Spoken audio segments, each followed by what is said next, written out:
ఈ కూటమి ప్రభుత్వం యొక్క దుర్మార్గాలు మొత్తం కూడా తిరువూరు నుంచే బయటపడ్డాయి.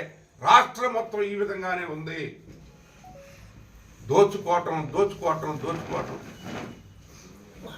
ఆలీబాబా 40 దొంగల్లాగా ఈ రాష్ట్రంలో పడ్డారు.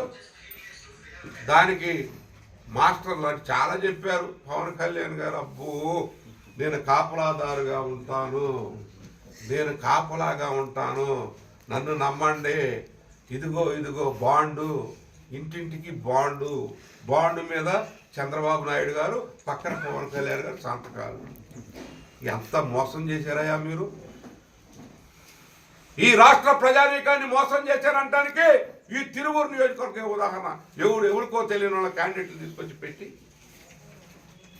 ఎంత అంటే 5 కోట్లకు అమలు పోయాను చెప్తుంటే, ఎమ్మెల్యే 5 కోట్లకు అమ్మారని చెప్తుంటే మీరు యాక్షన్ తీసుకోరా? ఎవరు మాట్లాడరా? న్యాయ వ్యవస్థలు నిర్వీర్యం అయిపోయినాయా? సుమోటోగా తీసుకోవాలి కదా. కౌన్సిలర్ని కొన్నామంటుంటే మాట్లాడరా? ఏమిటండి ఇది? ఏం పరిపాలన? ఏమి ప్రజలకి ఏమి మీరు నేర్పుతున్నారు? ఏమి చూపిస్తున్నారు మీ కూటమి ప్రభుత్వం? ఇది ఉదాహరణ. తిరువూరు పెద్ద కుంభకోణం జరిగింది. ఇక్కడ టికెట్లు అమ్ముకున్నారు. శాసనసభ్యుడే చెప్పాడు 5 కోట్లు ఇచ్చి నేను కొనుక్కున్నానని.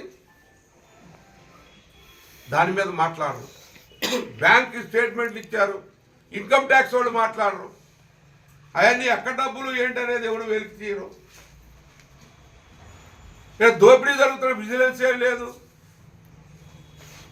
ఇది కేంద్ర ప్రభుత్వం కూడా, మీరు కూడా మీ దీన్ని పరిశీలించాలి.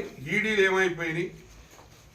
కక్షబోతు విధానాలకి మీరు ఇది చేస్తున్నారు తప్ప అసలు దొంగల మీద ఈడీలు కానీ లేకుంటే సిబిఐ కానీ ఏమిడి పట్టించుకోవట్లేదు. కేంద్ర వ్యవస్థ నిర్వీర్యం అయిపోయినాయి, రాష్ట్ర వ్యవస్థ నిర్వీర్యం అయిపోయినాయి. అందుకనే నేనొక్కటే ప్రశ్నిస్తా ఉన్నాను. తిరువూరు విషయం మీద గౌరవ ముఖ్యమంత్రి, ఉప ముఖ్యమంత్రి, అదేవిధంగా విద్యాశాఖ మంత్రి వీరు దృష్టి సారించి ఈ యొక్క ప్రజాప్రతినిధుల దోపిడీ విధానాన్ని అరికట్టమని అర్జీ పెడతా ఉన్నాం మీకు.